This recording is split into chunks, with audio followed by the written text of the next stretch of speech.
बाप्पाच्या आरासीची काळजी घेतो. म्हणजे प्रत्येक ठिकाणी गणेशोत्सव मंडळात गेल्या तिथे कुठली कॉन्सेप्ट आहे, ती कुठली थीम आहे आणि प्रत्येक मंडळ आपल्या एका एका आर्ट डिरेक्टरला हायर करतं आणि मग तो आर्ट डिरेक्टरचं डोकं खाल्लं जातं आणि मग तो खूप बॅक अँड फोर्थ कम्युनिकेशन करतं. परीक्षक येतात तरी पण सजावट झालेली नसते. पण तुम्हाला माहिती आहे का, एक असा मराठी तरुण आहे ज्याने गेल्या वर्षी 5 मंडळांची नाही, 10 मंडळांची नाही, 11 नाही, 21 मंडळांचं आर्ट डिझायनिंगचं आणि डेकोरेशनचं काम केलेलं आहे.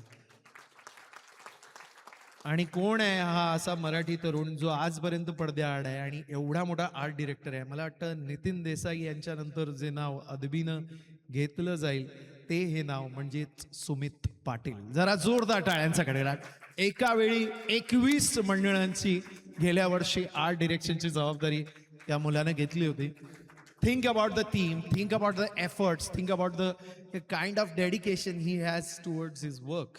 आणि खरोखरच कलाकाराला मानधन मिळतं मित्रांनो, पण कलाकार हा टाळ्यांचा भुकेला असतो. त्याच्यामुळे सुमितजी मनपूर्वक मनपूर्वक अभिनंदन आहे. मोरया. सो या वर्षीचं आर्ट डेकोरेशन भाई आपण सुमितलाच देऊया असं बरीच ठिकाणी चर्चा चालू झाली असेल. सुमितजी मनपूर्वक अभिनंदन.